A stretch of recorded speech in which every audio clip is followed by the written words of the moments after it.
We are starting fast track service tax. मैंने आपको बताया था किसी भी लॉ को बनाने के लिए आपको कॉन्स्टिट्यूशन ऑफ इंडिया चेक करना पड़ेगा। दो लोग लॉ बना सकते हैं, एक सेंट्रल गवर्नमेंट, दूसरा स्टेट गवर्नमेंट। और ये सर्विस टैक्स का लॉ बनाने का पावर किसके पास है? सर्विस टैक्स का लॉ बनाने के पास किसके पास है? सेंट्रल गवर्नमेंट के पास है। कौन सी एंट्री नंबर? एंट्री नंबर 97 से। और कौन सा एक्ट बनाया गया?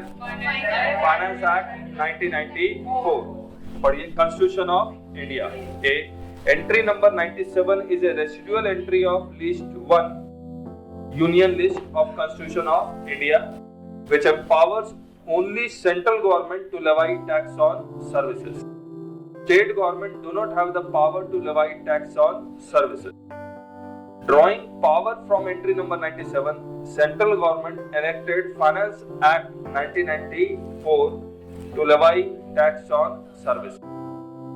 Number 2, state government has the power to levy tax on sale of goods. Entry number 54. Entry number 54 of list 2. State government के पास किस चीज का पावर है? To levy tax on sale of goods. Sale कहां defined है? Sale कहां defined है? सेल्स ऑफ गुड्स एक्ट 1930 में डिफाइंड है। Constitution of India was amended and a new article 366 clause 29A में added है definition of deemed। तो अगर deemed sale है तो इसके ऊपर भी अब सर्विस टैक्स नहीं लगेगा। कौन सा टैक्स लगेगा? Sales tax. Constitution of India has defined deemed sales under article 366, आप ब्रैकेट में लिख लीजिए 29A। तो 29A added है। डीम्ड सेल कितने तरह के हैं? 6 तरह के हैं। पहला, टैक्स ऑन सेल और purchase of goods includes 1. A transfer otherwise than in pursuance of a contract of any goods for cash, deferred payment or other valuable consideration।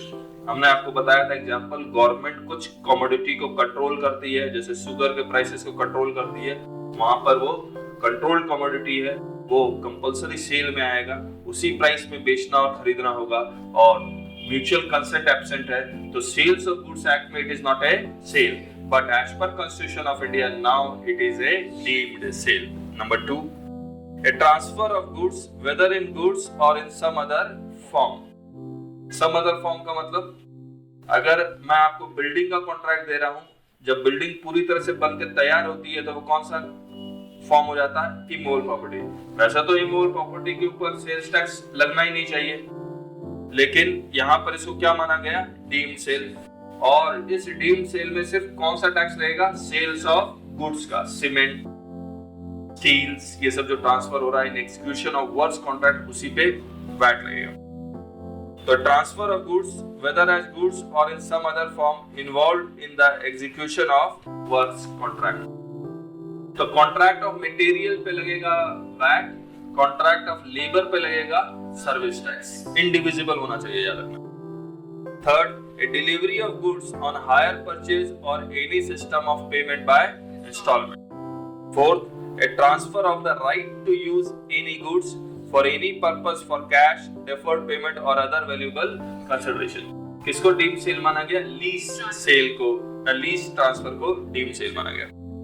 A supply of goods by an unincorporated association or body of person to member for cash, deferred payment or other valuable consideration। अगर unincorporated association अपने ही members को कोई goods बेचती है तो वो तो cell है ही नहीं, क्योंकि टू पार्टी नहीं है, लेकिन इसको भी क्या माना गया? Deemed sale. आखिरी, a supply or service of food or any drink for human consumption for cash, deferred payment or other valuable consideration। तो जो कैटरिंग सर्विसेज है उसमें दोनों contract of material plus contract of labour है। Material पे VAT और labour पे service.